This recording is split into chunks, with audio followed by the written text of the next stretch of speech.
Well, hey there, campers. Welcome to Camp Video Games. We're talking about Doom. Nothing else matters. I'm Junior Camp Counselor Sean, and with me is Junior Camp Counselor Josh. Well, I guess I'll just briefly remind you, this is a podcast about video games and their adaptations to other mediums, which means today we are going to talk about 1993's Doom, and then next week we're going to talk about 2005's Future Doom? President Dwayne "The Rock" Johnson's Doom from the movie. It doesn't matter what year it came out. It's going to be amazing. Anyways, I'm here to remind you, when you're given a shotgun, shoot every demon in sight.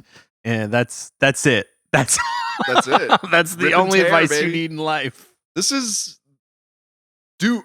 Doom. This is the video game ass video game. The way I said about Terminator 2 is the most movie ass movie. Doom is the most video game ass video game. Doom. End of story. End of episode. We'll see you next week. Doom is the Black Sabbath of first-person shooters. It's the first kinda. and the best to do it. There's nothing as good as Doom. It's like, why participate in this genre beyond this? Doom is for personal reference, Doom is a desert island game. This is a game that I've been playing since I was 7 years old. I got it in 1993. We had the shareware version on the PC. The only way you should really play Doom is on PC, in my opinion. Not with the classic controls, where the control button on your keyboard was how you shot, and the arrow buttons was what moved you. This is before the modern first-person shooter control scheme. And man, that is not the way to play it these days. But I played Doom on through Steam.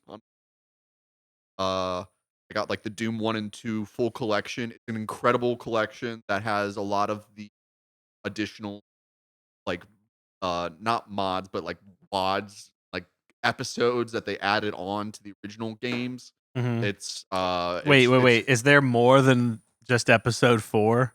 I'm so glad you asked, Josh. So for the Doom 1, like, weapon scheme, there is so there's Knee Deep in the Dead, what is it? The Shores of Hell, Thy Flesh Consumed, and Inferno. And in 2018 or 19, John Romero, he's like the Ringo of the Georgian Ringo, or John and Ringo of id Software. You talk about the John and Paul. John. Yeah, I don't care. I also hate the Beatles at this point, but that's neither here nor there.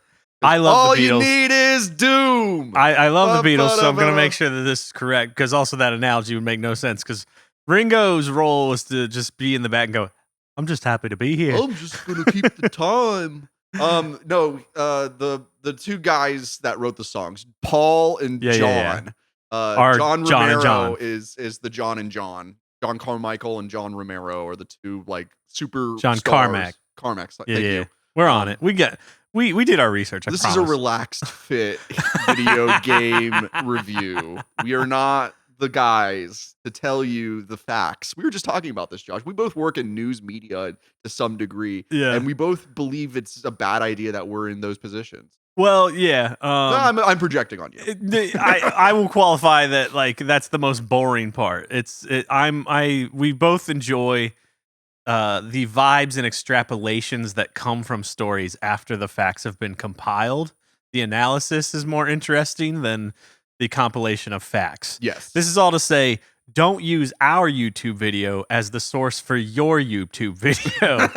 Which is most YouTube video games, or videos about video games. Anyways, I'll just let you know, we're using Junior Camp Counselor Josh's gameplay footage for the stuff that we'll be showing today. So if you see a certain lack of finesse, it's going to be trash. It's not me playing. I'm much better at Doom than Josh. I'll just say that right out. Like, this is the biggest dick swinging I'll ever do on Camp Video Games. I'm very good at Doom. I wish we had some Doom from you, because I'm not. It's okay.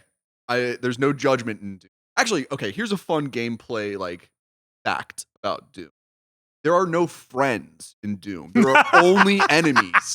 You just kill everything you see, and I like that in a video game. If it moves, shoot it. Yes, it is. This is the quintessential fuck you, I won't do what you tell me. Video game. Yeah. Well, should we dive into the violence of Doom? Is that what I think first and foremost? I think that's the only thing that's keeping me going right now is the violence in Doom. It rules. First off, well, I want to go back to my own history with Doom. Yes. It is not deep, but I was there. Like, anybody who was there understands like the importance of Doom. And it's as important as 9/11 to the 21st century. Yeah. I had it's funny to think about how much I don't know where my grandpa was getting shareware games from, but he introduced me to PC gaming. Thanks, Grandpa. Like, it's weird to think about, like, yeah, I'd go to my grandpa's house in Nowheresville, Indiana, and he'd be like, I've got this big new collection of floppy disks for you to just plug in and see what's in them. You know, funny enough, my grandfather also was into like shareware computer games. Yeah. I don't know. I guess like maybe at the bait and tackle shop my grandpa would hang out, people would just bring in like gunny sacks full of floppy disks. Yeah, I really wish I'd learned more about what the heck my grandpa was up to. He was always on the computer. And like we'd go and visit, he'd be like on the computer all in the basement all day, not talking to us. And we're talking like the mid-90s. Dudes rock. And it's like, we'd be like, what's he up to? I don't know, stocks. And it's like, was that a thing in the early, like, pre-internet? Like, put that coffee down. he was Alec Baldwin's character. But like, so Glengarry Glen Ross. Anyway, so he would have a bunch of shareware. One of my favorites, which maybe we've mentioned, is your two gorillas on a skyline, and you have to dial in distance and throw bananas that explode. Oh, sure. And try to hit the other gorilla. I've never played that particular version of that type of game, but those are still prevalent today. Yeah. Like, it's kind of like Angry Birds. Yeah, it was like a early version of what would become Worms. Did you play Worms? Worms fucking rocks. Yeah. Worms Armageddon is a very fun multiplayer game. Yeah, so he would have stuff like that, and the one that really hooked me besides the gorilla game was Commander Keen. Oh, we're going back into the glory days of id's introduction. Yeah, that's why I was bringing this up. He did not give me Doom, but he did give me Commander Keen. Yeah. Which doesn't have quite the violence of Doom. It has some of the like sensibilities of it and like just the weird sci-fi alienness, but it's a cartoon platformer that it's very Mario-like, but not Mario-like. It's it's a strange game, but it's the only shareware of all the stuff that I tried that I was like, I want the full game. Oh yeah, because like you would get these sharewares that were the quote unquote first chapter of a video game. It's like a free demo on Steam these days, right? But they were like a little bigger than a demo. Yeah, that's true. So when you were a dumb kid, you thought like this is the whole game, and then allegedly you can buy like 5 more of this game. They'd all have their own floppy disk. Anyway, Commander Keen's the first one I actually did that and played the whole game. Right. And then I don't remember if it was 93. That seems way too early because I was introduced to Doom, of course, at like a friend's divorced dad's house. That's the vibe of Doom, yeah. Like I feel like I'd heard whispers of Doom and how incredibly like cool and fast and violent it was, just out on the wind or in video game magazines. But I never got to play it until I went to a friend's divorced dad's house. And I don't know if he just gave it to us or he wasn't looking and we fired it up on whatever PC they had. And it's like finding your friend's dad's gun basically at home. Yeah. And like it didn't hook me the way it's like supposed to hook like our demographic of crazy ass white boys in the 90s. But I mean like I've always respected Doom for like it's like I said, the most video game that like has ever been made. There's never been a better first person shooter than Doom. I like fans of the genre prove me wrong. But like I don't know. I go and look at them now. I'm like this isn't Doom. It's where's the speed? Where's like the there's something about the monsters of Doom that is special and unique in that, like, I don't want to kill other people. I want to kill monsters. Yeah, you know. yeah. Doom is what Doom is an inevitability in the video game world, where it's the same kind of concept as, like, if there's a room full of monkeys on typewriters, they'll eventually compose a sonnet, Yeah. a Shakespearean sonnet. If there's enough nerds with access to computers in the 70s, they're gonna make Doom. And I'm not calling the good fellows of id Software a room full of monkeys, because these guys are they are the architects of the digital age. Like, Doom made people want to live in their computers in a way that Tron did not capture. Like, you don't fall in love with the story of Doom. Fall in love with the feeling it gives you. It's an addictive game that is about exploration and destruction. Yeah. And it's so gratifying because it's dead simple. Yes. Find the keys, find the exit, kill everything. That is a good feeling. That's a feeling that a 7-year-old maybe shouldn't experience at the levels that Doom like introduces on like a psychological level. But it shaped a generation, and there's no going back. You can't tell me that you've played Doom and not smiled when you see violence, unless you're like a simp. Like, I don't know. The controversy around Doom is misplaced. Absolutely. Doom should be given alongside junior Bibles in Sunday school. This is a story of a demon killer. This is a man who said, I declare war on hell itself. This is the next coming of the Messiah with a chainsaw. I think Doom is the most. It's very much of the modern Christian right in a certain way, because they are obsessed with violence, death, and Armageddon, and mixed somehow with like Christ and fighting demons. Yeah. There's something there that feels like they should love this. It's exactly the world they dream of. Yeah, it's fine because at least there's no like AR-15s in Doom, which is what you'll see at those congregations. They'll just have like a row of assault rifles. Well, that's just the Moonies. Back. That's its own separate thing. Yeah. But shouts out to them and their bullet-crowned king. Yeah, they're cool, right? No. Actually, they're my favorite denomination, and I wish only good things for them, and I hope they hear that my message of goodwill. That heavily armed population, I hope I'm on their good side, is what I'm saying. Yeah, I mean, to this point of Doom being extreme ultra violence against monsters, and why I don't really enjoy any other first person shooter. It's like it brings me to the pin in every camp video games conversation about violence is that 9/11 changed everything. Like, this was a game by like outcast nerds. This is truly like Doom is like, it's so stupid and cliche to say, but Doom is punk rock.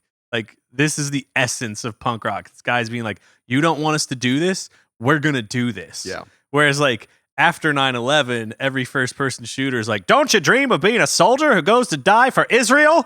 Like, it's like everything became corporate, like government propaganda psyop slop after like 9/11. All your Call of Duties, and I was even like, before this, I was watching trailers for like the latest whatever Doom Dark Ages. Well, now not Doom, but like the latest first-person shooters. Now they're all these what are called extraction shooters. Like Arc Raiders is allegedly a good one. I was watching like Marathon is the new one that's out now. I don't know. Is Arc Raiders like the fancy Starship Troopers looking game? That's Helldivers. That's Helldivers. Yeah. Okay, I'm not up to speed on modern games. I'm busy playing Doom, baby. This is actually a good point. I haven't played Helldivers, but I've read enough about it to know that it is like Starship Troopers. You are the bad guys. Yeah. You are cool. the fascists, and it's nice. It's supposed to be satire, But in our stupid modern world, like it's showing up in like White House memes where they're like, isn't it cool to be the player characters in Helldivers? Oh, You know, no. like where it's like, oh, they missed it, obviously. And like I hate first person shooters now for that reason. But Doom was just like I was saying initially, these are nerds who were like, what's something that's like edgy to the point that it's not like we're not seriously saying like, oh, kids should pick up guns and go kill demons, but it's like, oh, this will poke the bear of enough that like kids will be drawn to it because adults don't want them to have it. Oh yeah. And like that's like the end of the sort of amount of quote unquote harm they were trying to cause to society or the intention of the violence and the monsters and stuff. And I don't know. I love it. It's subversive for subversive sake. Like it's just like, hey, like not only are we going to show you horrific acts of violence, but it's like a part of the scenery. Like when you get into the later levels of Doom, when you're going through the shores of hell. Oh my gosh. There's just so like good. it's like straight out of Hellraiser, like with pinheads, like, you know, walls of flesh and eyeballs or buttons that you have to press. And there's like, I mean, there you see so much gore, and this is stuff that was like so normalized for me at a young age that is just like I see it, I'm like, oh, I love Doom. When I see like horrific gore on the screen, I'm like, man, this just feels good. I don't feel bad about the violence because it's not happening against human beings as much as I mean the zombies are former like humans, but you get to kill zombies. Oh, do we have the zombies button ready to go? No. Shoot. But with Doom, it's there's been a lot of 9/11 already here in this episode. Do it. But it's truly a fulcrum point of everything. Counterpoint, more important to Doom's legacy is Columbine. Right. And that's where the conversation around violence in video games really, really shifted because of the shooters that perpetrated the Columbine massacre were obsessed with Doom. And I believe they were even making like their own Doom levels. Yeah. I think there was a myth that they made a Doom level of their school as a training, like to be able to. That's one of those things where I bet it's like because it probably happened retroactively, it probably got lost in the sauce a little. That like somebody probably did it after the fact. I don't know. There is a Columbine level that you Right. can download, but I don't believe it was made by the Columbine kids. But that was one of those things that was like, I remember learning about that because we were entering high school age when Columbine happened. And the big takeaway I had was you can design your own Doom levels. Wait, I gotta go awesome. do that. Yeah. I had no idea that was and that's one of the reasons why I still say that Doom is a desert island game for me. Because if I had access to all of the different Doom mods and WADs, I've got a full lifetime of games. And here at Camp Video Games, when we talk about video games and their multimedia adaptations, we might be revisiting Doom at some point if we want to talk about like Seinfeld or The Shining, because there's Doom levels that just recreate the settings of those hilarious titles, and like that's as good as it gets, man. It's like, how much WAD play have you done? Zero. As of this point, I've done zero WAD play because I've had. I don't know why I made that sound so horny. It's a WAD file. I don't remember what that stands for because I am not a nerd. But nerds, let us know in the comments if you don't mind. What does the WAD stand for? And what I want to know if anyone has made their own Doom levels, because like I'll just play a Doom level no matter what. It's like if I still smoke cigarettes and you like gave me like a cigarette of a different brand, I'd be like, yeah, I'll try this. Yeah. Like, you know, it's like, you know, it's like, I guess beer. I'll drink a random beer any day, and I'll play a random Doom level anytime. Josh, what's the plot of Doom? Who cares? There's demons in front of you. They need killed. So you know, we brought up the game manual before, and I didn't read it yet, but you had it up. But I'm gonna guess there's a page in the manual that explains somehow as a Marine, you've been marooned on the moon, and the moon has been taken over by demons, and there's a gate to hell on the moon, and you need to go in there and stop it and close the gate to hell. How did I do? Pretty good, man. Okay, so the more details. It's the moons of Mars. You start off on the moon of Mars, Deimos. Oh, okay, And- that makes sense. There's a Deimos something level. Yes, Got it, okay. You go to two different moons. You go to Deimos and Phobos, and the what is it? The Union Aerospace Corporation. You'll see that logo pop up Mhm. in the early levels. They are an aerospace corporation that discovered abandoned like temples on the moon of Mars. And they found that there are these gates that are teleportation like vessels, and they basically are able to reverse engineer teleportation because that's an incredibly important part of the gameplay flow in Doom is teleporters. Mhm. And it turns out that these have been these temples on the moons of Mars have been abandoned for millennia, and they eventually figure out how to use the teleporters, but then demons start coming through and they kill literally everybody. You never find one survivor in Doom. Absolutely not. Doesn't matter. And when I say you, I mean Doom guy. Doom guy. Because in the games he does not have an official name, but he's lovingly and justifiably referred to as Doom guy. But canonically, Doom guy is a relative of Commander Keen from the original Commander Keen games. What is going on? These are in linked. Software. These are linked. Okay. There's a canonical link Love between it. Commander Keen and Doom, and also he is a descendant of B.J. Blazkowicz from Wolfenstein. Obviously. So there's a family lineage. And to talk about Wolfenstein just briefly. Shoot, I forgot about Wolfenstein. My grandpa did have Wolfenstein. Wolfenstein which is crazy. The story of a guy killing Nazis. Like, I wish I could bring my grandpa back to life as a World War II veteran and be like, what's it like to play a video game where you go around murdering Nazis? And like, I want to know how much he played it, you know? Yeah, I would really love to talk to a World War II vet about Wolfenstein. Yeah. Among other things, but specifically Wolfenstein, because I've got more experience with Wolfenstein than I do with World War II. Yeah, and actually, I have more experience with Wolfenstein than I do with Doom, because that one, somehow I did get my hands on a shareware copy of for my home computer. Yeah. And I did play the crap out of the first episode of Wolfenstein. It's great. I didn't have much concept of how cool it was to go around killing Nazis. Oh, yeah. Like, I was just like vaguely like, oh, these are the bad guys from a war or something. Yeah. You know? As a kid, historical context is less important. I did not put together that I was killing Mecha Hitler at the end. You sure are. Yeah. But I spent a lot more time with Wolfenstein, and it makes me wonder. It's like, if I had Doom instead of Wolfenstein, would I have more affinity for first-person shooters now because of how glorious it is to move and kill in Doom versus Wolfenstein? Yeah. Because the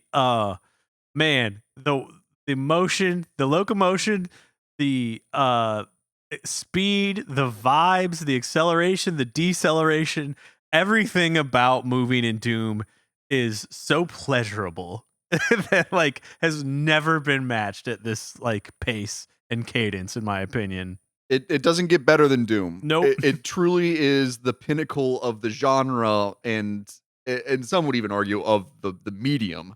Like, Doom could be ranked. I mean, Doom is ranked among the best video games ever created. Yeah. And rightly so. It is. Josh, do you like Doom? I like Doom a lot. I do. Doom takes all that id Software learned from making Wolfenstein, which is on paper the same type of game, only it's like the difference between, like, we'll say like the difference between 70s punk rock and 80s hardcore. Like, you know, yeah, that's a good comparison. Where it's a little slower and it's a little rugged, but the Wolfenstein is like, it's like, oh, do you like going from room to room looking for keys and killing enemies? Yep, I do too. And oh, hey, bonus points. In Doom, you don't have to kill dogs. In Wolfenstein, you have to kill a dog in the first level. And if you're paying attention at camp video games, we try to take note of the times where you have to kill dogs in video games, which happens more often than we'd like. Yeah. No dog murder in no Doom. dog murder in Doom. Just Although there is a poor bunny rabbit that gets murdered by the legions of hell. Oh, is that like a little sprite that you can run into? In one of the intermissions, after the Doom guy has sealed the portal to hell, because the story as it goes on from Deimos to Phobos is that the legions of hell intend to invade Earth and make Earth the new hell. Mhm. And Well, they succeeded. I can tell you that much. Hey-o, politic corner with Josh. And Doom guy, who thanks for asking. I did read the Doom novelization. Of course. And they give the Doom guy a name, and it's Flynn Taggart. No, his name's Doom Guy. His name's anyway. Doom Guy for sure. I'm probably not going to do a full review of the Doom novelization in this talk, but I might do that as a solo content because I'm not going to make you read it. Josh, Doom the novel is guess what perspective it is written in? I would hope it's first person present tense. So that means that you have the inner monologue of Doom Guy as he's going around killing demons, and it's like almost like an archetype for what Duke Nukem became, because he's basically like a smart talking film noir detective who has a horrible it's okay. I give Doom the novelization, which was written by two guys, which is always kind of a warning sign with because I read a lot of like trash. I read a lot of trash. I'm not a smart guy, but I'm an avid reader. And when a book, typically a fantasy or a sci-fi book, has two authors, it's like, this is a creative writing project between two amateurs who are going to somehow get the license to one of the most important video games ever, and it's very, very rough. Doom Guy has a vocabulary who's like, the lighting in this room is crappy. It's not great, but I guess it was written for the audience they intended, which is 9-year-old boys. Yeah, as the I wanted to clarify because I said this, but we skipped over. Is it also present tense writing? Yes. Oh, that's so good. At least they got that part First right. person present tense. Yeah. It's great. If you like to know that fact. Which is like, Doom. I don't there's something about that format that I read the first, maybe I did read all the Hunger Games, the first like original 3 Hunger Games books that are written that way. And that's like the first sort of like YA series I've read like that. And it was very striking to me how I was like, this story is not great, but it's really keeping me going because this like forces a pacing into reading that like, you're just like, I got to keep going. And, it's exactly it's the only way you could write about Doom because that's the pace of the game. Are you saying that the Hunger Games is first person perspective Present tense, as well? yeah. Okay. Yeah. I mean, from a writer's perspective, it makes it more gripping. Because it's not somebody recounting what happened; it is somebody experiencing it, and you're doing it in their boots, and that does have its advantages. What I'll say about the Doom novels is that there are 4 of them that were released in the 90s. And the first 2 cover basically the plots of the first 2 games. And then parts 3 and 4 kind of just go off on their own. And a lot of fans of the series don't care for the direction that the Doom novelizations went because they stray away from the demons being demons and they focus more on them being aliens. And that what is heaven, what is hell? Are they not other planets, or are they realms of this earth that, if you want to get into the semantics of dogma of Christian mythology, it's hard to say exactly where heaven and hell are. I don't think hell is in the center of the earth like it's kind of portrayed to be, but in the Doom universe, hell is just another plane of reality. There's actually after the Doom 2016 and whatever the sequels came out on modern systems, which are it's not a remake of Doom. It is a sequel to the original Doom games.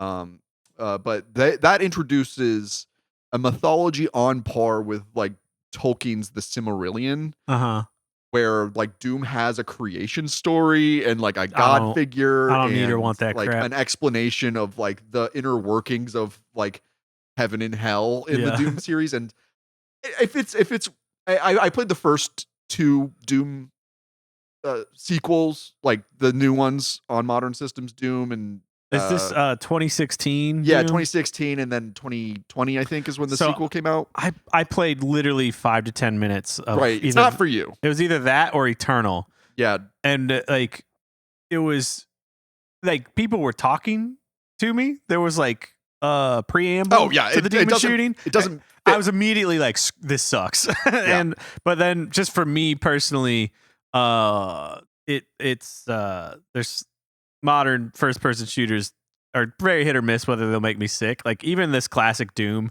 like I would this is maybe later for the conversation, but like I would hit a wall where I'm like, okay, I need a break. Because like that the pace is just not what my brain prefers in a video game most of the time. Yeah. In spite of how much I love this original Doom. And modern Doom is just that jacked to the umpteenth level. Yeah. It is nauseating in its so stimulating and there is just so much going on and it's so fast paced that it makes it hard to just like reach the vibes that OG Doom can for me as a fan, because we've talked a lot about like labyrinths and like mazes and how to navigate them in video games, and Doom has helped me really like cement the method of keeping your right hand on the wall in order to explain something, and it changes the way you play Doom. You don't get lost as much as you would if you're just running around reacting. If you just go in with a cool head and you just get a perimeter layout of the entire map before you start exploring locked doors or other like routes, it becomes such a joyous maze. Like it is just a simple find the exit.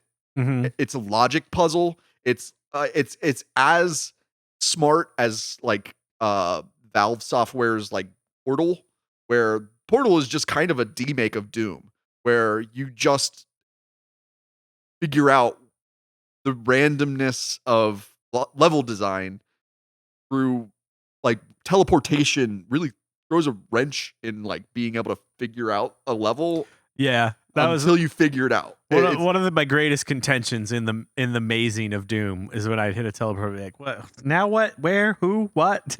Yep. Would very much disorient me.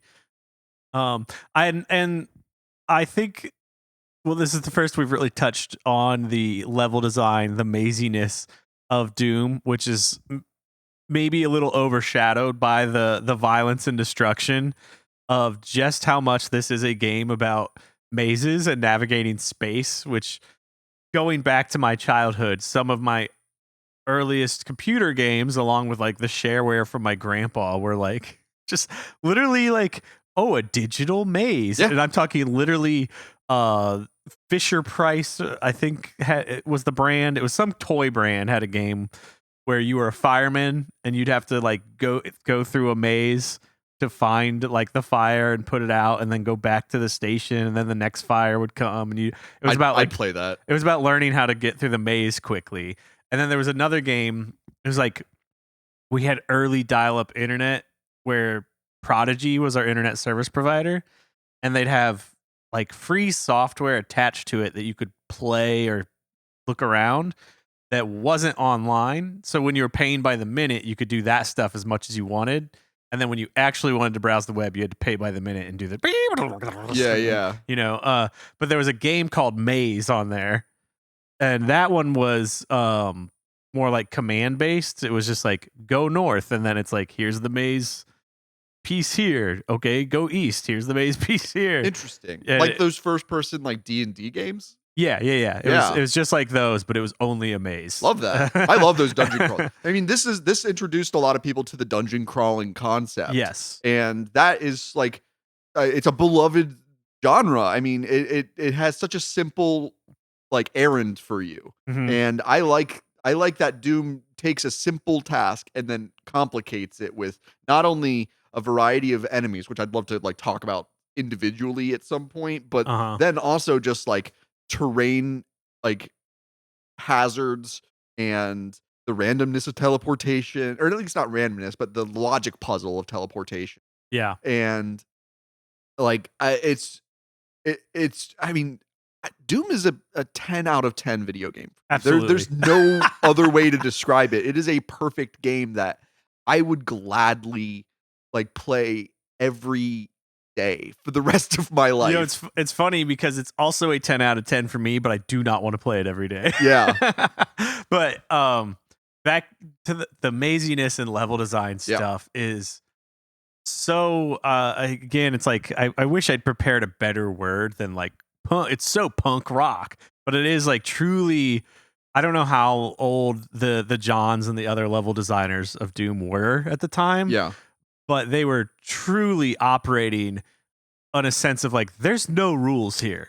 It's just we've designed this game engine that is, first off, a goddamn miracle. Like how brilliantly speedy this runs, and like I can't remember what it ran like in '93. I imagine it was still extremely fast, and like glidey as it is. But like we designed this incredible thing where just it feels so good to move around. But then these map designs are the most insane. Like this is exactly what like a edgy teenager would come up with, kind of thing. Like just throwing spaghetti at the wall. That like there's no logic to how any of these spaces are designed. So these are not lived in places. No, this is a place manufactured to get lost and to murder in. Yeah, but like.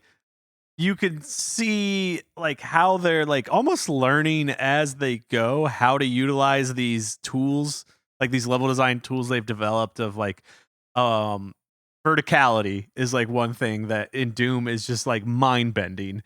Like that in a modern game you'd be like, okay, there's 3 levels. It's very clear how you navigate vertically between them. And here it's just like, here's a platform that goes up like half a level. Here's one that goes up 3 levels. And like just nonsense all over the place. The novelization even talks about that in the design of the space station, where the guy where Doom guy is complaining about the fact that like this fucking lift doesn't go all the way to the 3rd floor. Damn it. Yeah, and then you get to places where it's like, oh, maybe if you go across this like floor that hurts you, you could get a secret. And then you get to a point, it's like, no, you have to go across it and find this hidden door behind it, and you have to have the key to progress the level. You must suffer for your goals. It's true suffering nonsense, but in the coolest way. Yeah. Like, you know, I can't think. I'm out of the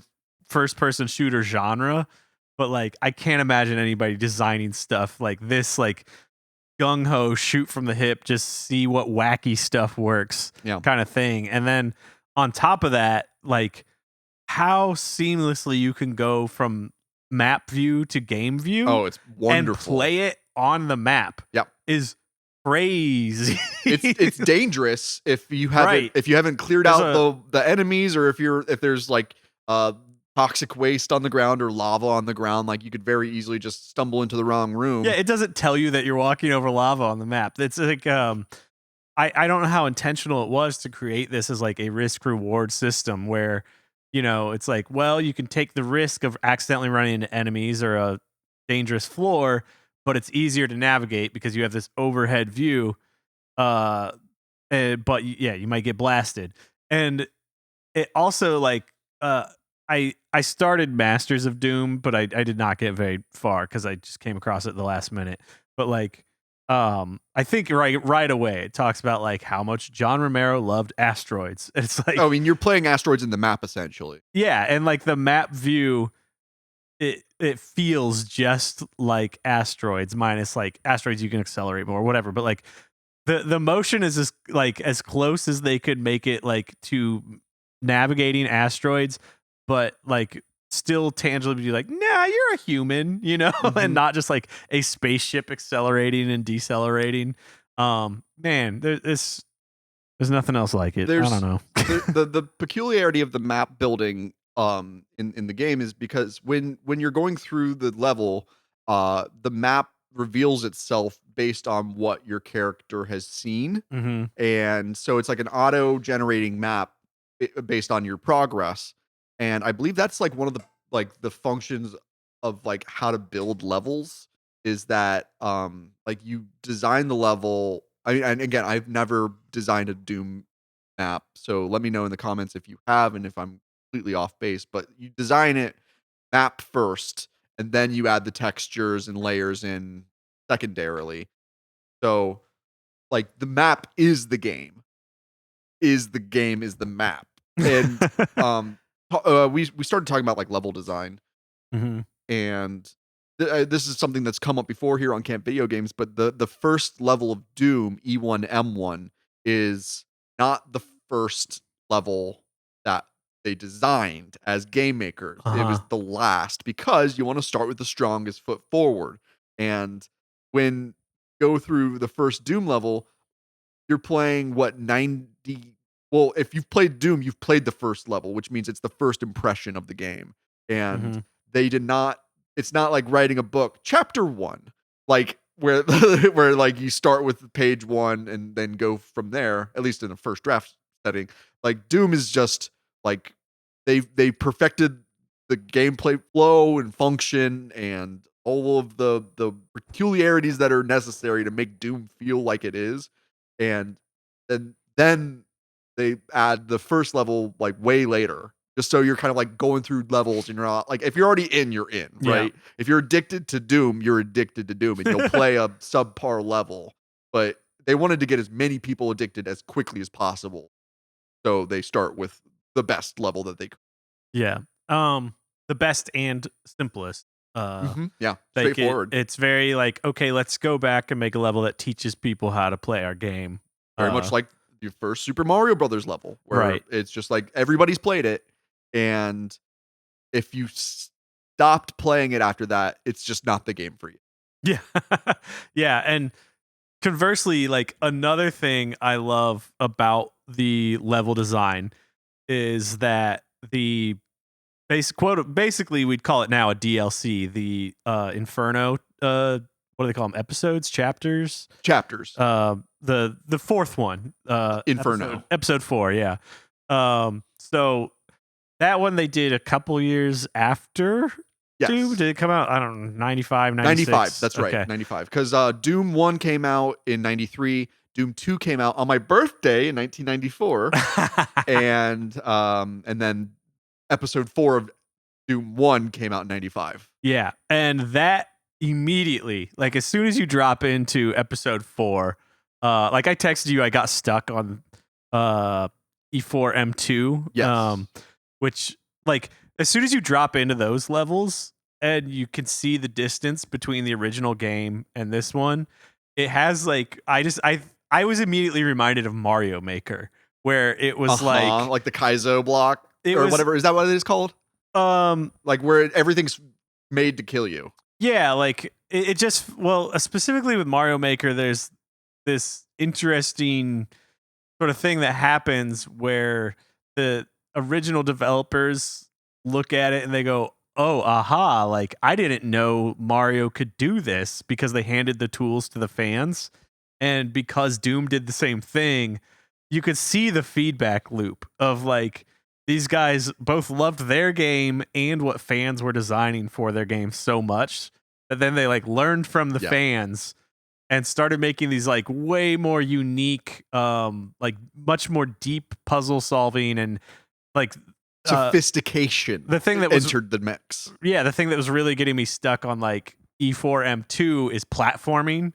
Like got so much more meticulous and accurate, like where they're like, you just look at something, you're like, shoot. like I actually have to pay attention to how I'm moving all of a sudden. Yes. It's really fascinating. I'm still embarrassed to admit, like I did not finish every episode or every map of episode 4. I started skipping around once I got a little stuck on that one. I did eventually beat it on like the babyest baby mode because I'm bad. I'm afraid to die, I think, is the easy I don't mode. remember, but like I'm afraid to die, hurt me plenty, ultra violence, and nightmare mode. there's one there's one more. I don't, maybe not. It don't matter. But like I played mostly on the second lowest and had a pretty good time. And I went back to E1M1, very first level, on ultra violence, and I couldn't beat it. No comment. Doom is a hard game. Josh, what are you playing Doom on? This is a good question. Okay. So all of this playthrough was on Switch. Yes. Which you had that motion control added into it? Absolutely not. No. You didn't never. like that? Never in my life will I use Switch motion controls for anything. Oh, that was such a that's a part of the design of the controls that I actually like. It more closely mimics the mouse control that you have, and like Doom has been called a a twitch shooter, where like you press a button and then right behind you somebody shows up immediately, and you have to just like twitch around and shoot them. Yeah, and that level of control, the motion control adds in that with that mindset, it lends something to the gameplay. I'll say that much. No, I could see that for sure. It's not for me. Or like Breath of the Wild's archery.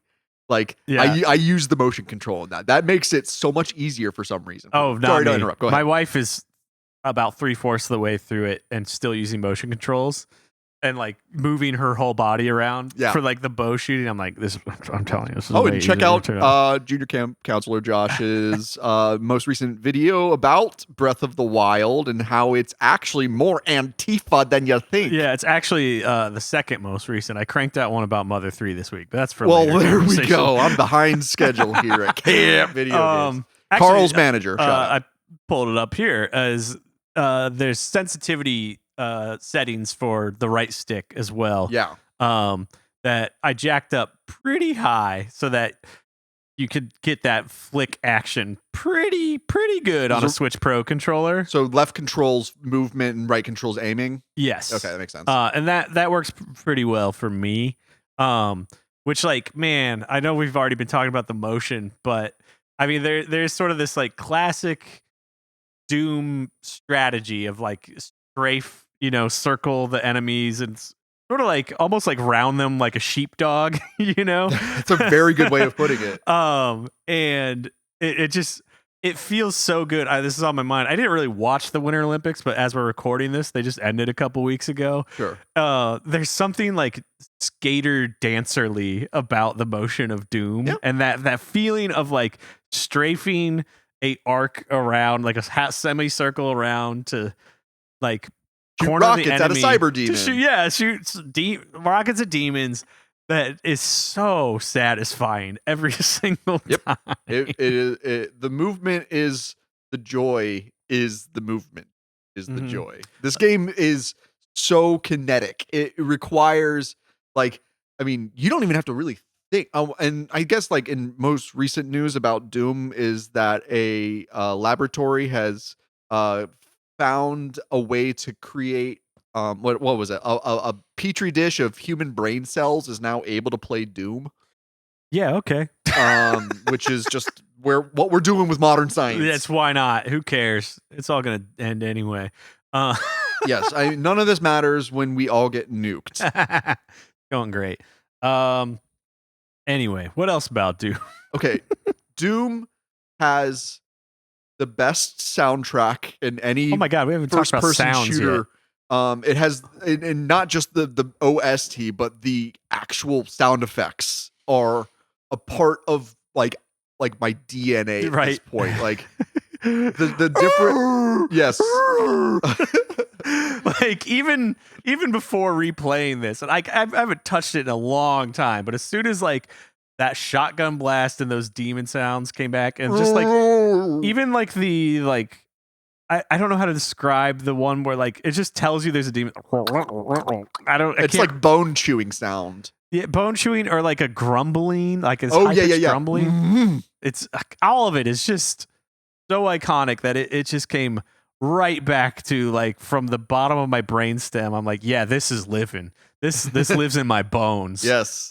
But Doom also roster of bad guys is like you don't need that many to make it good. Is because gameplay balance is such an important part of Doom's like philosophy, and they've like mastered like making a level not feel unfair, but just hard if you're paying attention. Doom, I mean, Doom does like every once in a while, and um, every level of Doom has a different author in terms of who designed it, Mhm.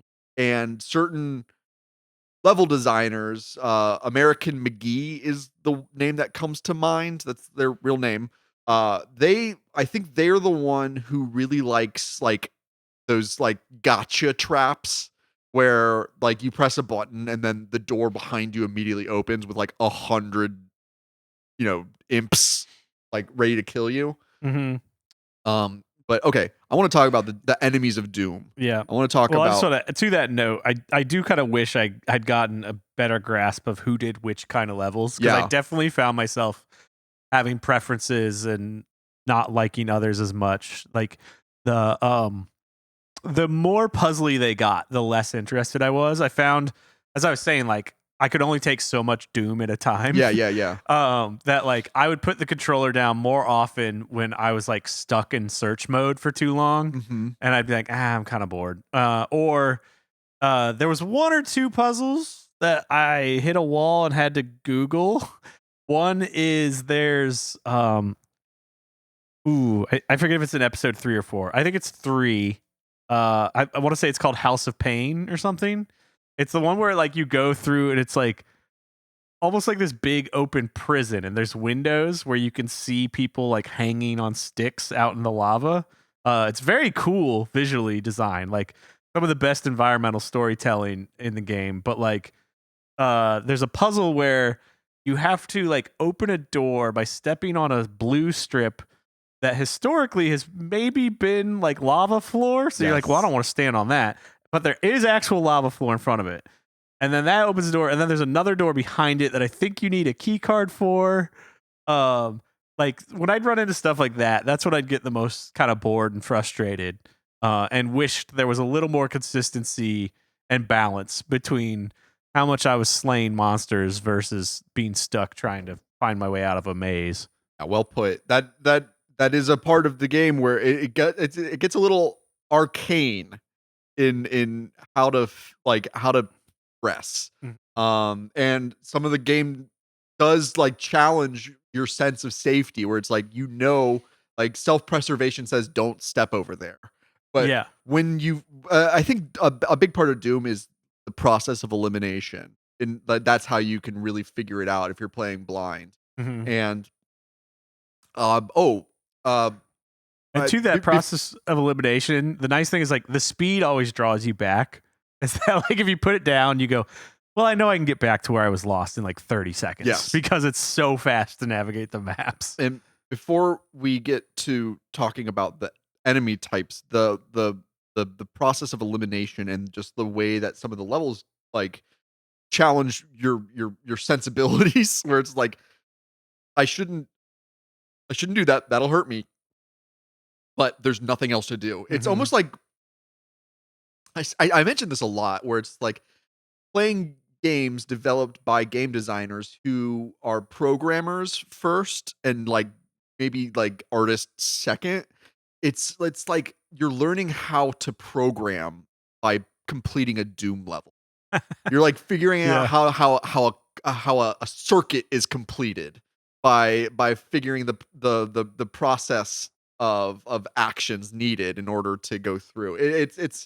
This is like it's such a simple game, but it includes so much like light of hand, like where it's like, haha, made you look kind of it's like it's a little magic. This is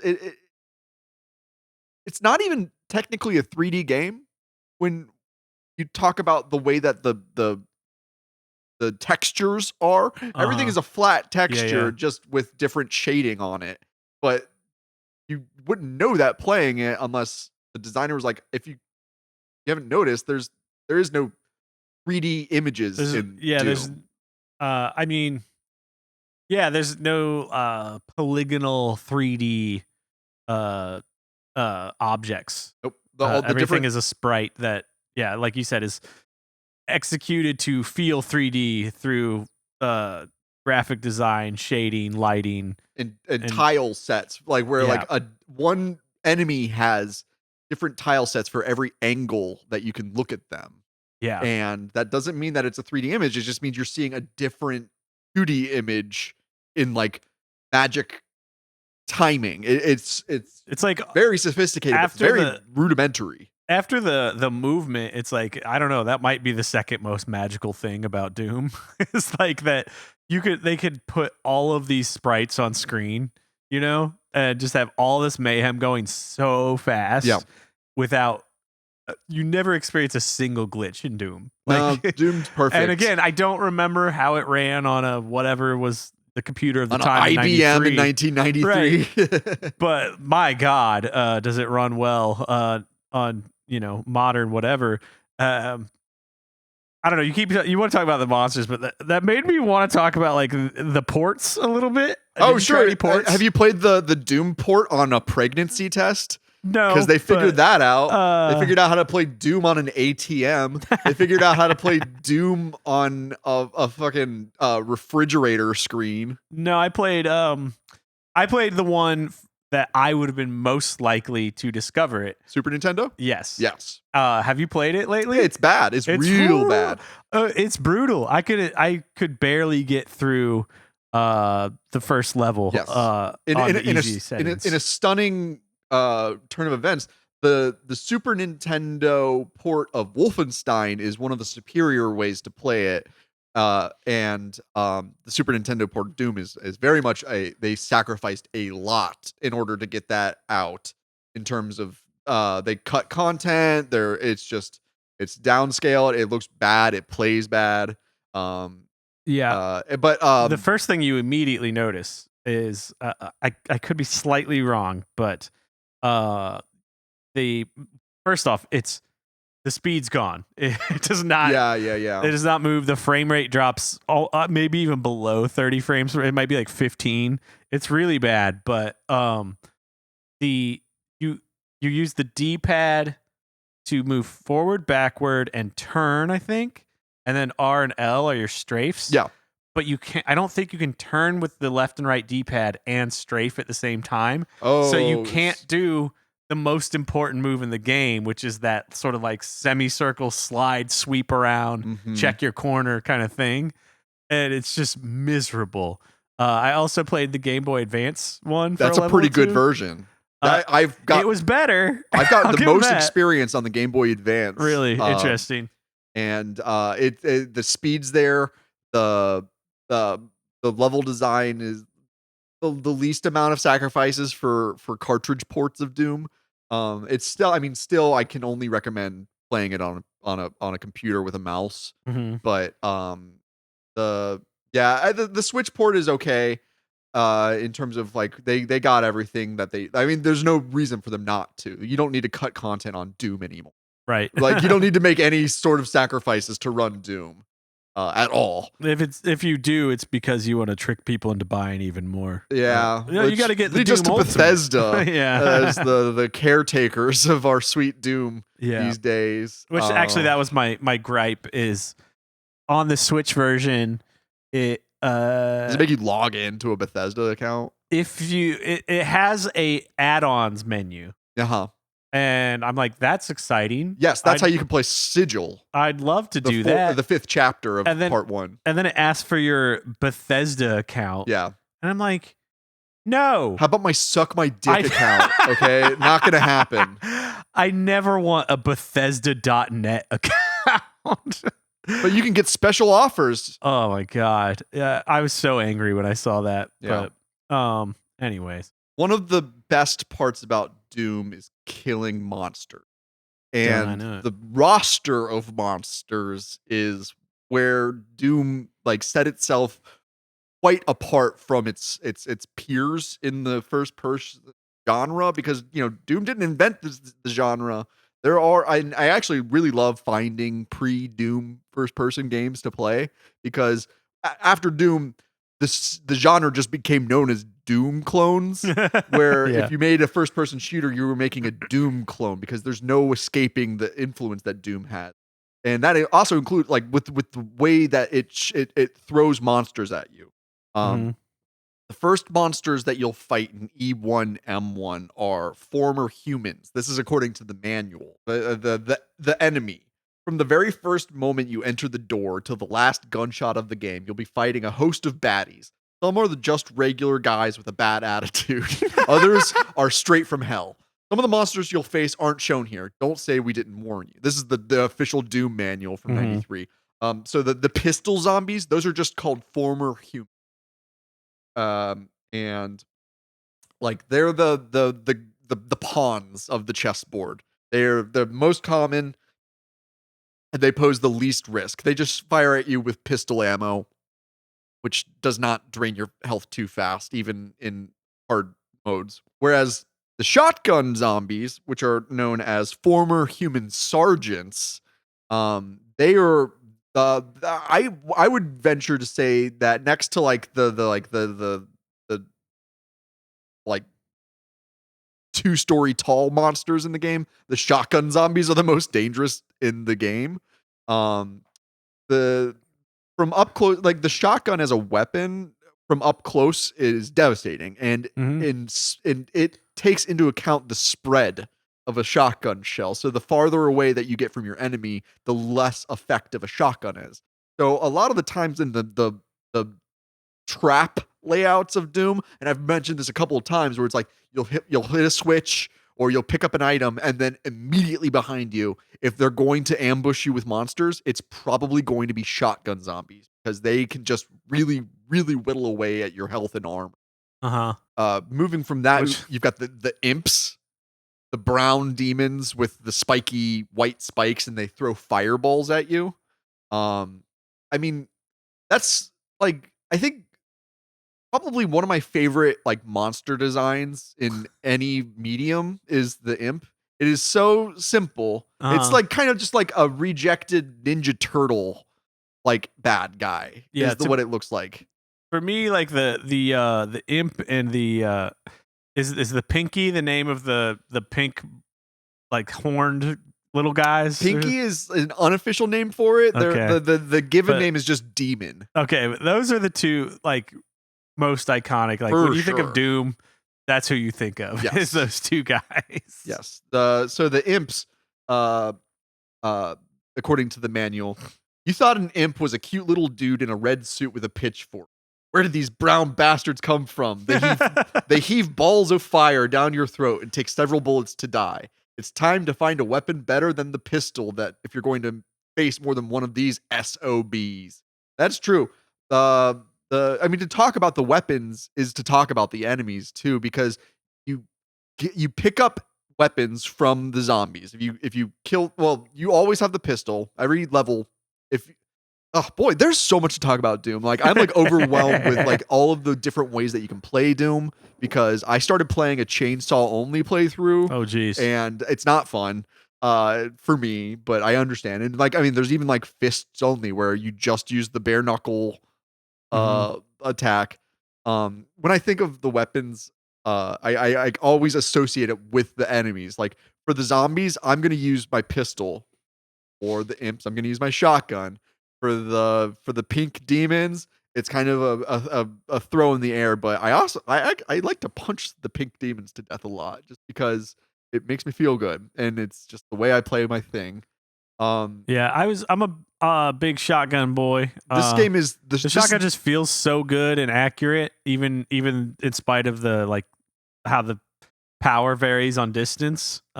it's the most effective. It Yeah. shoots out I think it shoots out 5 pellets that spread so you can do like a damage.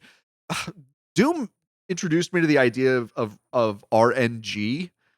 because the shotgun does RNG compared. I think most weapons do. You'll notice sometimes that like even if you're right up close with certain enemies that should only take one or two shotgun shells, they'll take an additional one every once in a while because so every shot is a throw of the dice, and um, that's a peculiar part of the gameplay that I don't think a lot of other first person shooters really taking into account. Yeah, you can get to a point that you have a trust that like when I'm using this weapon against this enemy at this distance, I know it's usually going to be 2 shots or 3 shots, and that variable of it falling off every once in a while like can keep you on your toes. Yeah. Instead of making it very predictable every single time. It adds that randomness that makes it that much more enthralling. Yeah. What other enemies? We've got the Lost Souls. Those are the flying skulls that are on fire. I hate them. Those are the most frustrating enemies in the game. Yeah, they seem like they have I don't know if it's their movement speed or a smaller hitbox, but that is what frustrated me was trying to hit them. Yeah, they're tough. You've got the Caco demons, the classic red flying spaghetti and meatballs monster. Yeah. I always thought like, beholders, Of course, yes. Obviously ripped from Dungeons and Dragons, Eye of the Beholder, or the Beholder, the one-eyed flying meatball. Particular childhood memory, a very strong childhood memory I have from the early 90s playing Doom. I was at my grandparents' house, and my great uncle, who was paralyzed in a motorcycle accident in the 70s, lived with my grandparents until they all died. Not together, but one at a time, the way time takes you.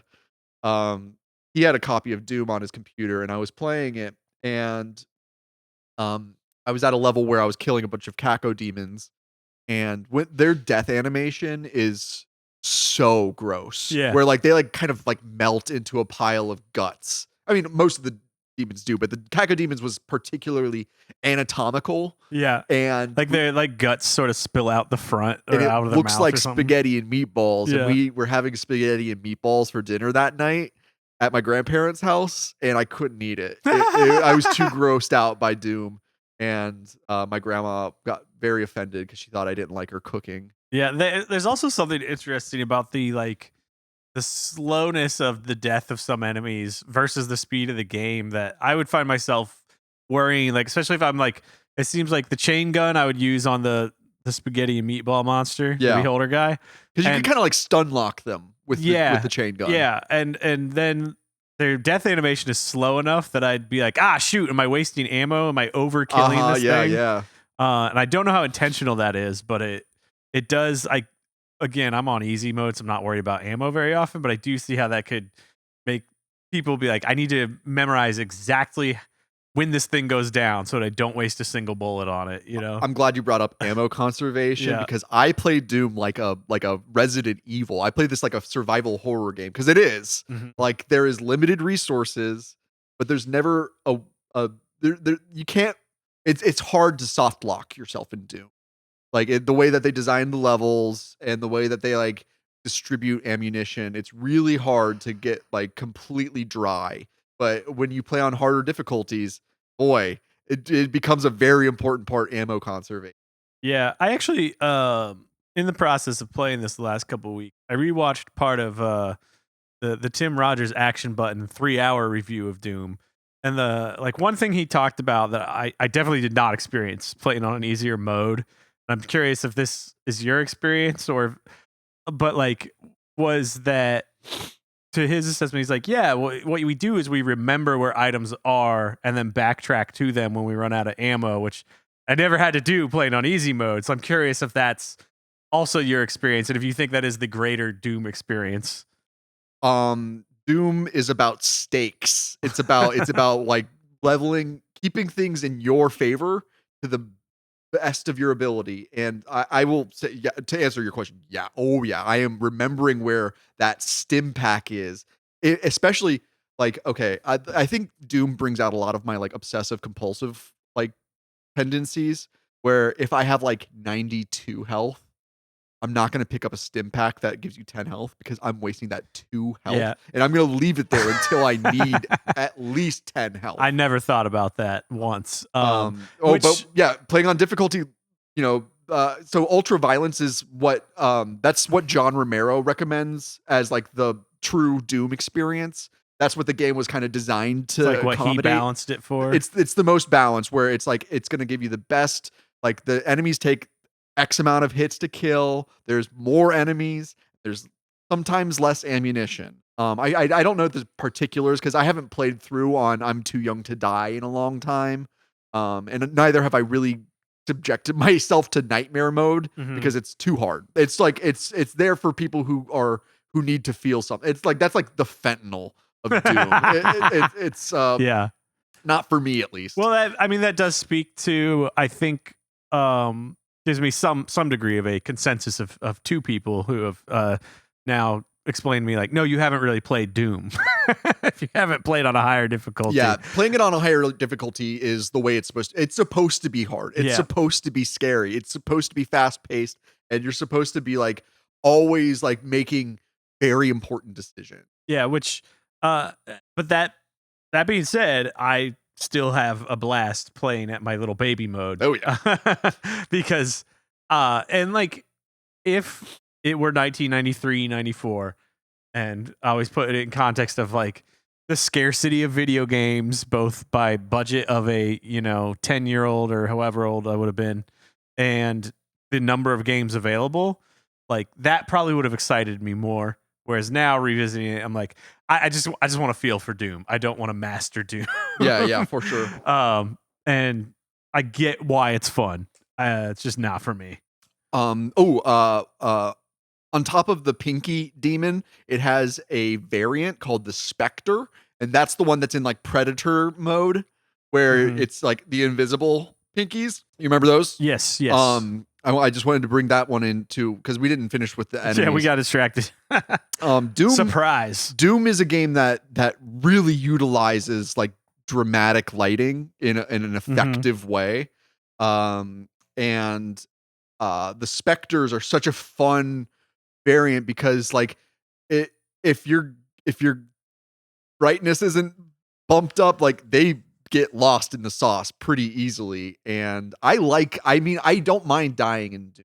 Like I think I see Doom a lot as like I'm just addicted to gambling. I don't even care if I'm winning or not. Yeah. Like I just like playing Doom, and like the progress that I lose by dying, I'm like, no, I mean now I know how to do it faster, better, and more efficient. Doom also kind of invented speedrunning. The first recorded like speedrun of a game is attributed to Doom, as far as I know. And they would build in on the level design, like after you beat a level, it tells you how long it took you to beat, and it also tells you the par.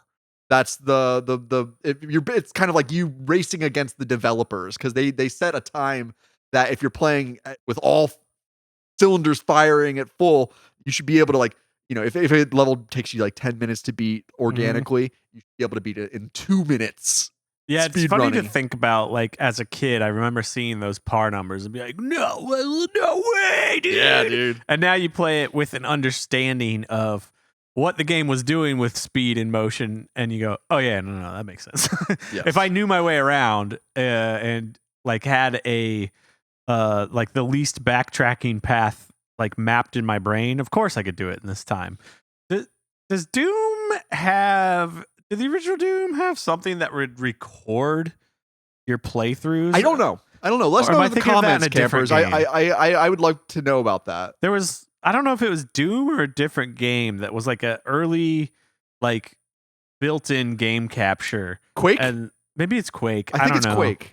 I don't even know where I learned that. Or Unreal Tournament. I don't know.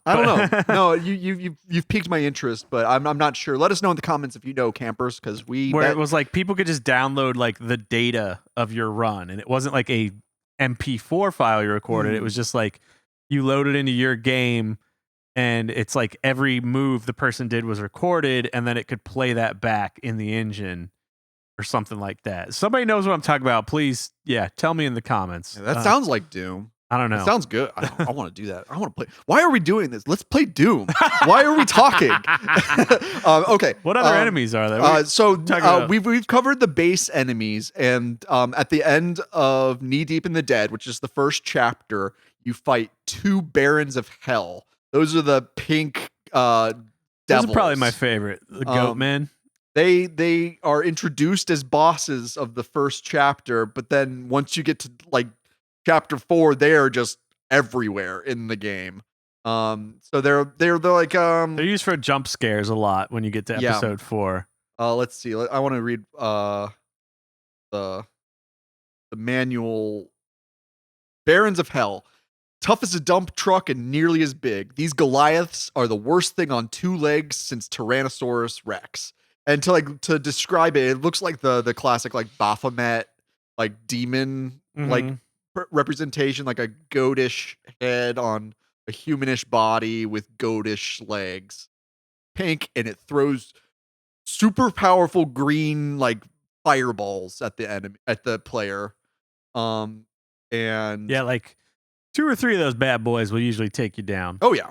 And so much so that they are the bosses of the first chapter, where like they're introduced as bosses and then they're later utilized as top tier enemies. I want to, since you tried another enemy description, man, there's something that this speaks to that I love about Doom, and going back to this sort of punk rockishness, is like that description is like such kind of like dog turd 20 something, like, well, this is so cool writing, but it is cool, right? It is cool. Like there's like it's there, you can feel the love and passion of some early 20 something bros making something that like their teenage or tween selves would love, or like their little cousin or little brother, you know, like just trying to make something counterculture and edgy for like guys like them, like a little younger, in a way that no one's gonna let you do anymore, unless you're also just independently making a video game. And that's like part of what makes it so like the video game ass game is like there was no one telling them these are the rules. There was no one be like, you can't describe a demon as read that like tough as a dump truck and nearly as big. Like just there's such just dumb. I don't know. I love it. It's the novelization is definitely taking the same approach toward prose. Yeah, and with this, where it's very, very rudimentary, like nerd trying to sound tough. Right. And it strikes this balance where it's not offensive like the way Duke Nukem is, where it's like, let's just be misogynist for the sake of being misogynist. Yes. It has nothing to do with like punching down at anybody. No. It's just like, well, punching down at demons. Right. It's just like, what would a 12-year-old think is cool? End of story. Yes. Like, I agree with like the spirit of Doom being punk rock, but at its core, Doom is metal. Yeah. Like true. Doom is what you're Doom is Pantera being scrawled on your Trapper Keeper. Yeah, it's like the design ethos punk rock, the aesthetic metal as heck. And also the soundtrack is like ripping off Metallica, Slayer, Pantera, AC/DC. Like there's like I'm not gonna track for track do it, but that somebody else has, and I'm sure you can find that pretty easy. But it's fun to find the analog. We can at least talk about like that first E1M1's music, which is to me the most iconic, is absolutely ripped straight from Master of Puppets. Yes. And it rules. Yes. So much so that I can't like differentiate the two. Where it's like E1, M1. Yeah.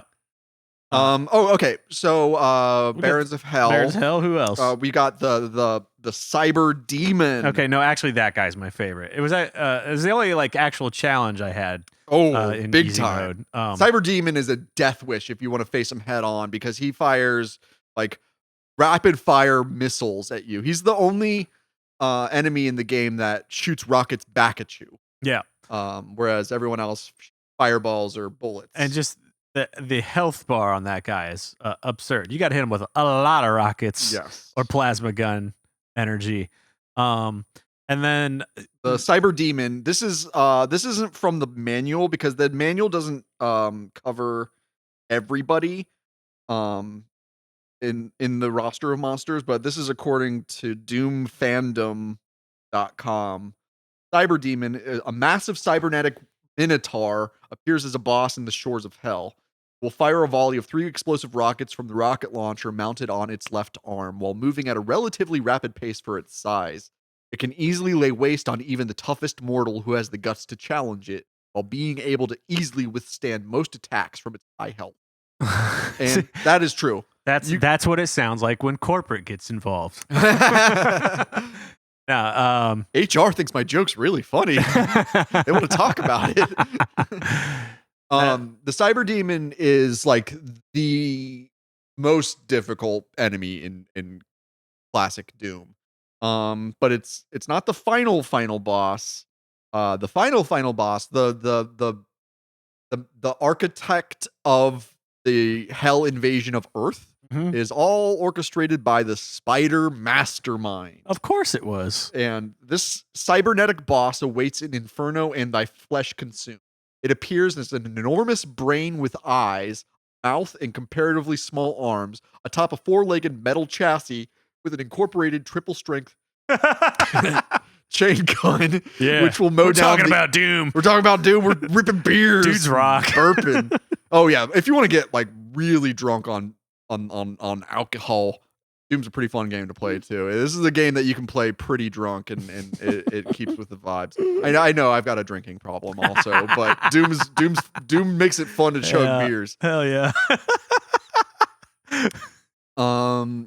Spider Mastermind's basically Krang from the Teenage Mutant Ninja Turtles with the fucking Wild Wild West robot spider thing going on. I had the BFG by the time I got to him, and he went down in 2 seconds. Let's talk about guns, Josh. All right, guns. Okay, the game starts you off with a according to the novelization, it's a 10mm pistol, but it looks like a 9mm Beretta, which is the Resident Evil gun too. And it's also the Die Hard gun. And it's the gun that cops and the military used in the 80s and 90s. So there's that too. But we like to associate it with the pop culture stuff. And then you got a pump action shotgun, 12 gauge. We've discussed that at length. The best gun in the game. It's the only one you really need. Maybe the best gun in video game history. Doom is a love letter to the 12 gauge shotgun. It's the most important gun in the game. Like it's the one, it's the one that I've killed a cyber demon with a shotgun before because I wanted to. Yeah. And Doom do you have lets an approximation of how many rounds it took? I know I had to like do a full reload after. Let's talk about the backpack of ammo too, where it doubles your ammunition inventory. Where it starts off, you can only have 200 pistol bullets, 50 shotgun shells, 50 rockets, and 300 cells for the plasma rifle or BFG. And then, you can double all of that. And that makes such a huge difference, especially later game where 50 shotgun shells, not going to cut it. Kill more than that. Yeah. The chain gun, it uses the pistol ammo and it's a machine gun. I remember the chain gun being my favorite as a child. And then this run, I only really used it against those... the Caco demons. Yeah. It's really effective against the Caco demons and the pinkies because it has this, like, those are little tougher than, much tougher than the zombies, and it allows you to kind of stun lock them with the bullet volley as it hits them. The rocket launcher is, I don't want to get like sentimental, but I have like such an affinity for the rocket launcher in this game. It introduces such like skill-based shots because there's an auto aim inherent in Doom because if you're playing vanilla Doom, which is the way that it's released without any mods, you don't have vertical range of sight. You can only go horizontally. And as a result, which I came to love. Yeah, I did too. And as a result, it gives you, and you can modify the effectiveness of the auto aim if you want to make it a bit more of a challenge. Where, I don't know if I said this up front, but I think the best way to play it is without a crosshair And Not me. I'm a baby. I had it on the whole time. the crosshair just, I mean, it doesn't add that much like skill-based assistance. It more is just like I think it just kind of muddies up the view. Like I'm just not used to it, honestly, because like from playing it as a young person, there was no crosshair in the original releases as I remember it. I don't think so. Yeah. And yeah, this is a game that doesn't need a crosshair. It's just like the center of the screen is where you're aiming. Yeah. The rocket launcher though, is like that's kind of like it's your sniper rifle plus your like your heavy hitter. And ammunition can be pretty sparse for it in the early levels, but as you go on, it becomes like your best friend. But splash damage is a thing. Yes. That's why I never used it except for on the Cyber Demon. Yeah. But the rocket launcher is an integral part for a lot of Doom speedrunners because they use the splash damage as a jump assist, essentially, where you can span greater distances while being propelled with damage by the rocket launcher. But I've never perfected those types of speedrun maneuvers, but I have flirted with them. The plasma rifle fires like a rapid fire volley of blue fireballs at your enemy, or like laser balls, I guess, plasma balls. And it uses the plasma cells, which is shared with the BFG, the big fucking gun. Yeah. BFG 5,000, 9,000. I don't remember what the number is. Sorry, I know I'm a big I think Doom it's fan. 9,000. I think I just saw somewhere. Couple things, like the plasma is great because it drains so rapidly, but it destroys things equally as rapidly. So there's like your trade off there. Oh yeah, it's so powerful. And just for whatever it's worth, I'm trying to figure out like origins of where my friends and I came up with like terms we would throw around all the time as kids. And it's like, was the plasma rifle in Doom our introduction to quote unquote plasma as a weapon? I remember Star Wars, Star Wars games are another thing where I think about it too. I remember I'm thinking Photon, I think. No, that's Ghostbusters. I believe in The Empire Strikes Back, they fire plasma volley at the Star Destroyers outside of Hoth.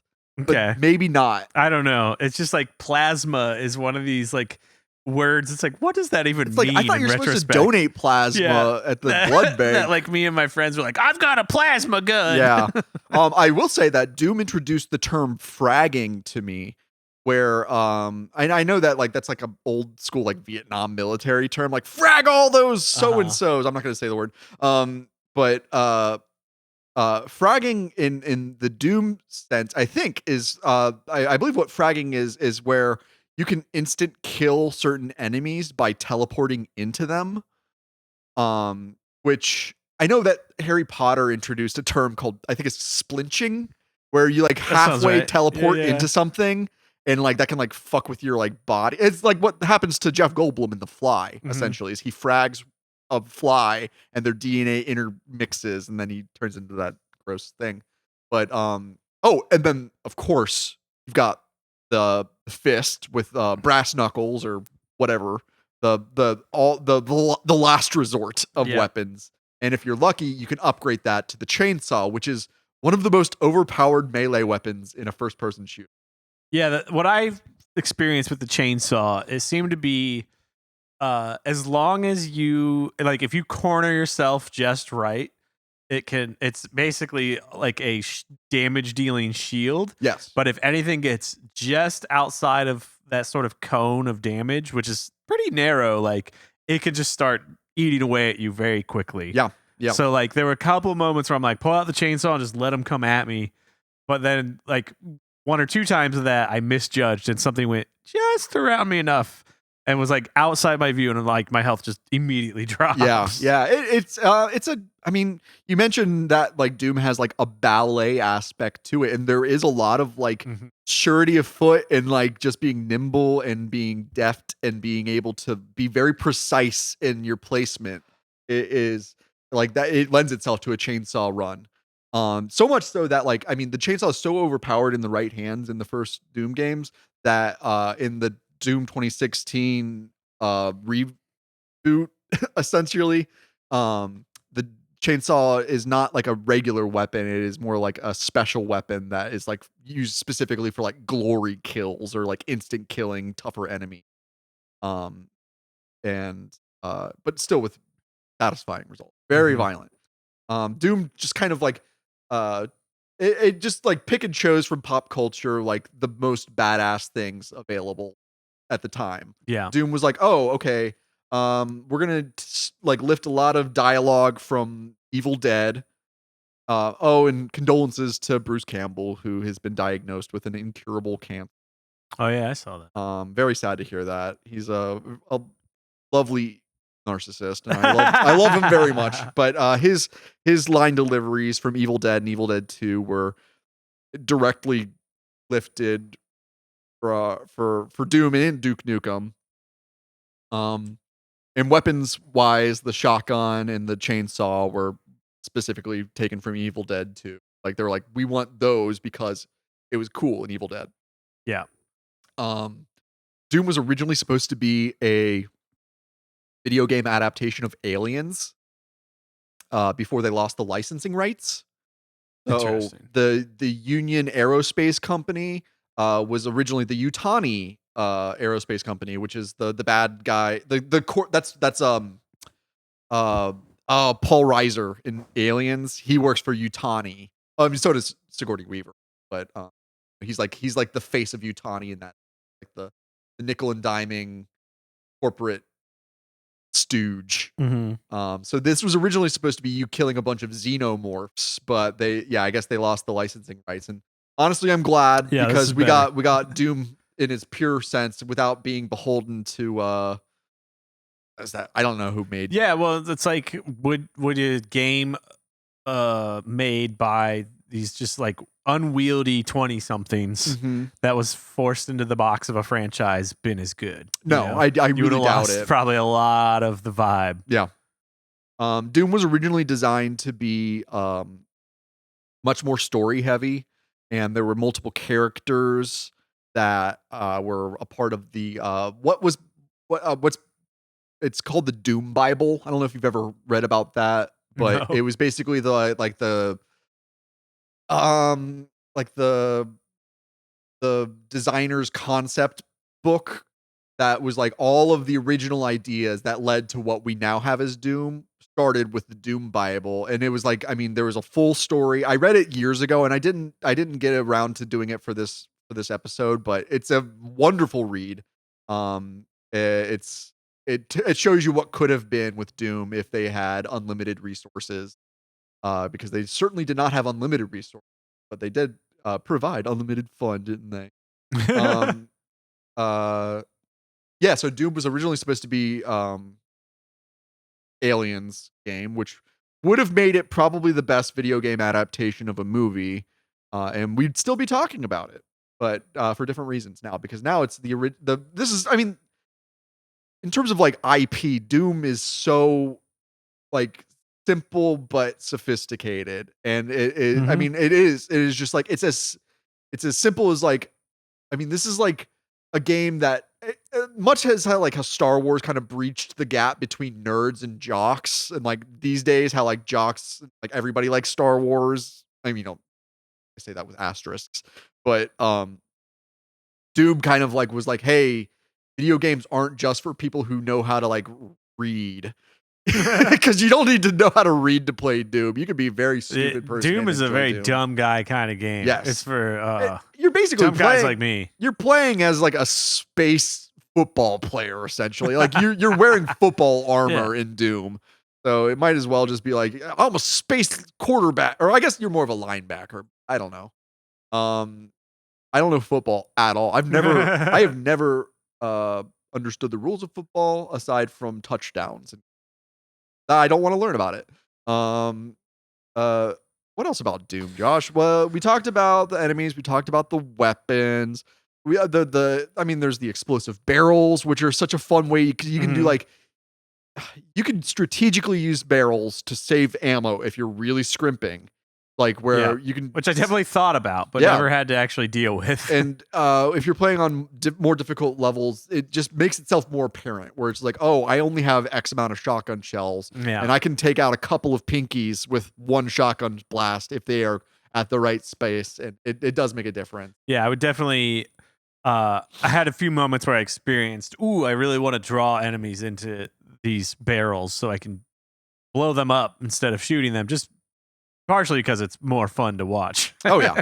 Oh, my God. The death animations are just brilliant. Yeah. When you kill certain enemies with different weapons, they will either just fall, from bullet shots, or they will turn into piles of gore if you use an explosive, or if you get the Berserk pack, which is what it gives you full health, and it turns your vision. You go red with rage, and your punches can be up. They scale. They go anywhere from being as powerful as a rocket explosion to maybe as powerful as a couple of shotgun blasts. Yeah. So the Berserk pack is another one of those things where it's like, if I like it gives you automatically full health, which means I am very hesitant to use them in a lot of the plays because I will save it if I get very badly hurt. But I'm not like clamoring to get the Berserk power up for the punches because it's a gamble whether or not you're going to have a good time punching somebody or not. I had a few moments where I got frustrated where I accidentally grabbed like a Berserker invincibility pack when I'm fully in like maze search mode. Yeah. Which aside from feeling like you wasted it, it also turns the screen white. Red. The invincibility turns it white. Invincibility turns white. Yeah. I hate that. But because that was my issue. Is like, no, I'm looking for the key door, like of a certain color, and everything's white. So I would just kind of have to wait it out a couple times. I believe that's. I'm gonna look that in the manual of what that item is called. Is it called being bad at Doom? It's called the invulnerability. I thought you were saying artifact. there's a term for people like me of like, oh, you wasted the item. No. I meant the actual item. It's just called the invulnerability artifact. Mm-hmm. Oh my God. One of the funny things, full disclosure, I haven't finished reading the first Doom novelization. I'm like halfway through it, but it's kind of sludge, honestly. But no one's making you do that. You could stop anytime. Head camp counselor Michael Mayonnaise gave me some homework. He said if he's I don't back on his bull mess. He's I see. Drinking I get again, it. I guess. I'm sorry to hear that. I stay out of his business for that reason. Yeah. Don't come home when dad's drinking.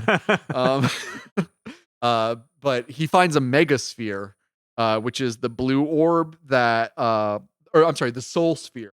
Soul spheres are the rarely encountered objects that provide a large boost to your health. It's if you get a soul sphere with 100 health, you'll have 200 health.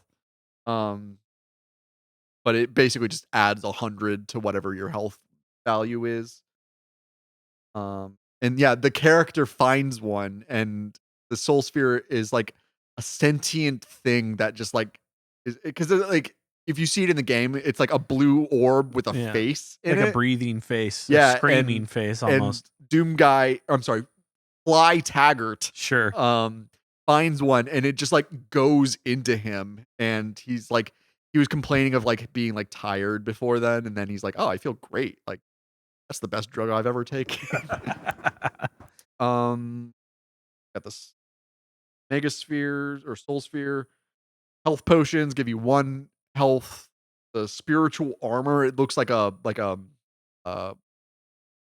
what kind of cap is that? It looks like a armor cap, a skull cap is what I'm thinking. So this is where, as a person playing on easier modes, I did not care to learn or reckon with like the differences between the individual like health and shield items. Yeah. Stim packs are the small bad. health. They give you 10. Med kits give you 25 health. And then green armor gives you 100. Blue armor will give 100 plus whatever you've got, so you can get up to 200 if you get the blue armor. Yeah, and the other thing I ran into was not knowing. Oh my gosh, I completely lost the thought. Not knowing the difference between like damage that would impact my armor versus my health, and when and why. I don't know. I honestly I haven't taken notice of that much. I don't keep an eye on my armor as closely as I do my health, just because I you're just out of feel like armor, you're not there was dead. certain things that like I don't know. It's like why is it two different things? And like it seems like sometimes you'll take damage to your health when you still have armor. Yeah, Is you that will. right? Okay. It's not just additional health armor. I think it reduces. It's like a filter. Mm-hmm. It through your armor. It'll eat through your armor and do less damage to you. Yeah. Is the way that the armor works.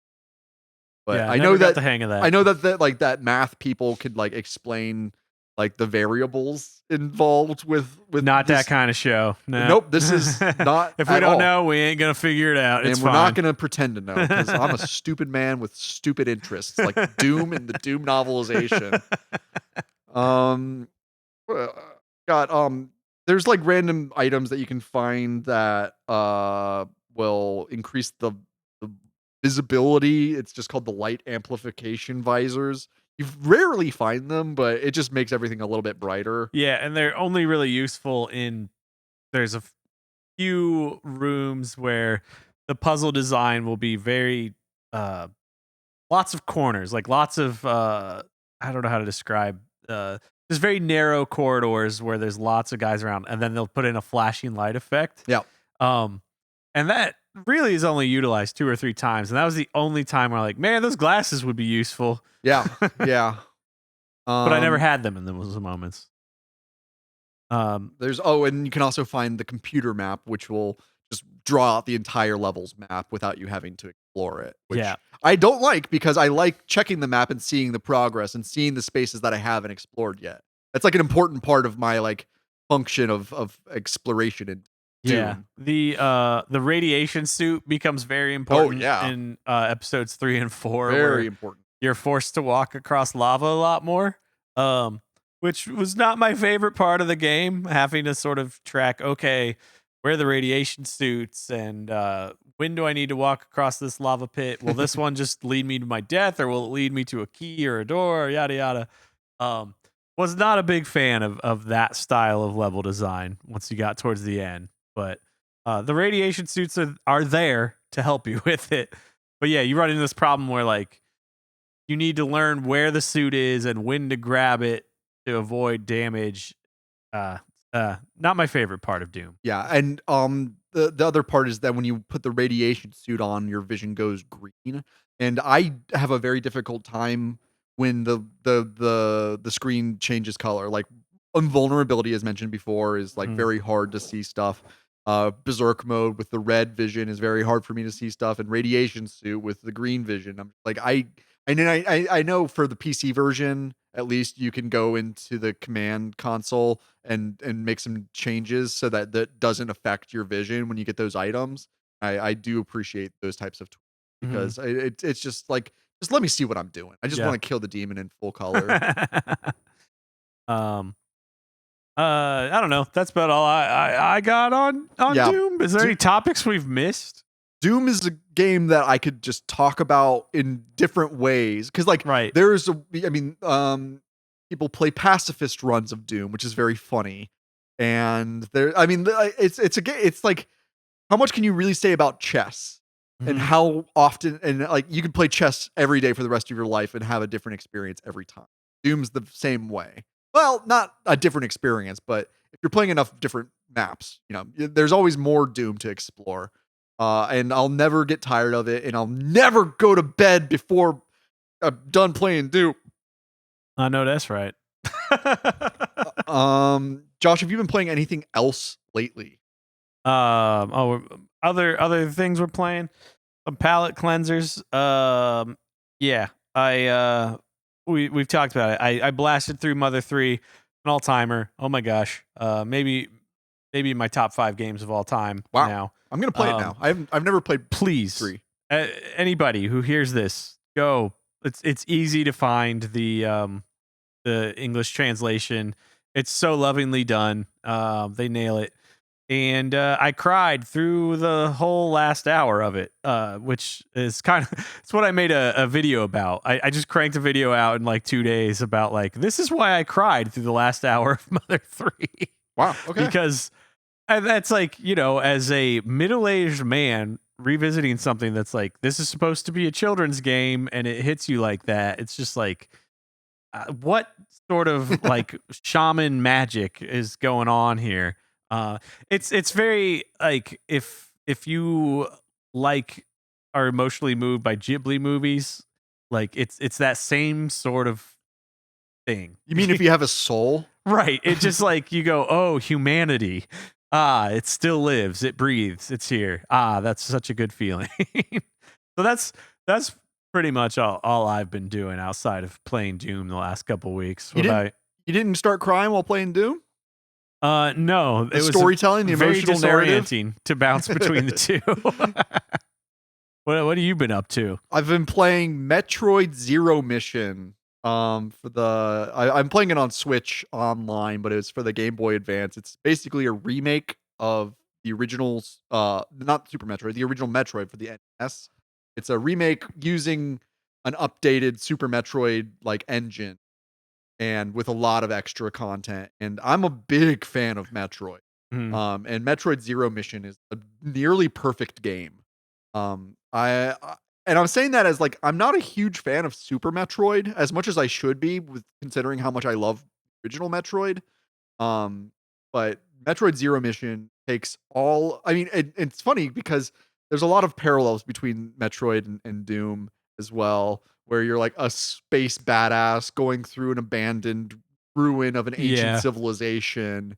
And it's all really just about finding the next like key, quote unquote, to get through the next door or obstacle. And it's very, very satisfying to just slowly progress. I have a weird theory that I want to pass by you. And I don't know if this is going to make sense with other people who have very different lifestyles than I do. But I associate Nintendo with breakfast and PlayStation with nighttime. And I think it's fascinating. I used to be a read the paper and drink a coffee in the morning kind of guy, but I stopped caring about the outside world. And instead of reading the paper, I've just started playing Nintendo games. That's a smart choice. And that's a very smart choice. I just like, I couldn't just pick up and play like Resident Evil in the morning. Yeah. Whereas I can have like a cup of coffee and play like a couple of screens of Metroid Zero Mission or whatever. And it like works so much better, like not thematically, but like vibes wise. Nintendo is like a more breakfast adjacent experience. Yeah. I think especially if you adapt this to like the output of these companies in modern times, PlayStation became like think of like games that are exclusives to PlayStation first are the big cinematic experiences like The Last of Us, God of War, like these things where it's like you're half watching a movie. Yeah. And Nintendo is like, here's baby games where you just dive in and enjoy the vibe and the motion and the whatever.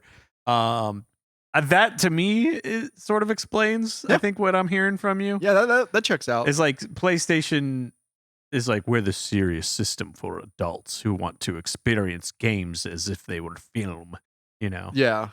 And Nintendo doesn't have as many games like that. Nintendo's like jangling keys in front of a baby. Yeah. And I'm just with my baby hands reaching for those keys. Yeah. And we love it for that. I do. I have a very simple mind and I have simple pleasures. Yeah, I don't associate them with breakfast. I kind of, maybe I should try your idea here. I get worried that if I pick up a video game before my work day, that I will bleed into the work day and blur the lines and get myself, quote unquote, in trouble, in spite of the fact that like I work from home and my job is very like your results-based job. Are you turning things in on deadline and are they good? But I get worried it'll just creep and I'll be like, oh, I didn't do my work. So I'm like, I cannot touch a video game until after 5 o'clock. That sounds good. Kind of like a happy hour kind of thing. Kind of. I don't know. But then that does lead into the addictive tendency of video games and how like, I mean, if I'm not drinking, I'm playing a lot more video games and I'm reading a lot more books. Like that's just the true facts of it. Right. So that's my policy, but maybe I should play with this. Maybe what would it do? How would it alter my day? if I was like, I just play a half-hour video game before I get to work. Yeah, I think it's nice. I mean, like I wake up like ungodly early in the morning, Yeah. and it's nice to just be indulgent first thing, like to not like wait for the treat, to give yourself a treat immediately, or not immediately. I'm not like waking up and putting my game on, waking up But, like, screaming and then just turning my Nintendo. That's the on. thing is like most of us, what we're doing is reaching for the phone and getting on social media. Yes. Which is like, it's not even a treat. It's just this thing you're chemically addicted to. Like, Yes. I get on Instagram before I get out of bed and I hate it. Yeah. But I do it. And then I'll like look up and I'll be like, oh, that was 30 minutes of my day I just wasted. Yep. And I hate it so much. I've been trying to follow the practice of waking up and not looking at my phone for 30 minutes at least. It's yeah. And It's a that doesn't problem mean I that have. I'm not like, I'm not going to talk about bowel move. Yeah. Anyway, that's what we've been up to. Any other news that we need to report to the campers? I got nothing in particular. I'm just I recorded my first Camp Video Games food review. Oh, there we go. And those are going to start coming out pretty soon. I've been talking with head counselor Michael Manning about way to let roll these out, but basically, you as you learn more and more about our horrible lives here at Camp Video Games, we're only allowed to eat foods based on video games. And thank God Minecraft was selling bananas for a while. So I got some potassium in my diet finally. So keep an eye out for the Camp Video Games banana Minecraft review. Yeah. Hot, and everyone wants it. Yeah. Meanwhile, we'll be back to talk about the Doom movie with The Rock in a couple weeks. Oh boy. Yeah, we'll talk about that next week. And you know what? I'm just gonna probably just keep playing Doom, and I'm also gonna read the novelization of the movie based on Doom. Excellent. Because I have a life. I ain't got time for this stuff, so I'm glad somebody does. I make time for it, Josh. That's my sickness. That's true. That's true. I'm too busy making YouTube videos for no one but myself and me. They just live out there in the ether, and a couple dozen people find them. That's all that matters. And if you're still here, you're the prime candidate to check out those videos by Carl's manager. Yeah, we'll link them below. Hit it up. Thanks, campers, for hanging out. It was nice having you over here at Camp Video Games today. If you see a demon, blow its brains out and make sure it's a demon and not your neighbor, because schizophrenia is not an admissible excuse for manslaughter. So make sure it's an actual demon if you kill them. Okay, be cool. Don't do it to your neighbor. Yeah. Okay. That's all. Be nice. Play Doom. Yeah. Peace out. If you'd like to write to us, send a message to campvideogames@gmail.com and follow us on Instagram at campvideogames. If you want to become a real happy camper, you can support Camp Video Games on Patreon. For $5 a month, you'll be granted access to even more discussions about movie-based video games, game-based movies, full-length commentaries, playthroughs, and more. Whether you sign up or not, we're glad to have you here at Camp Video Games.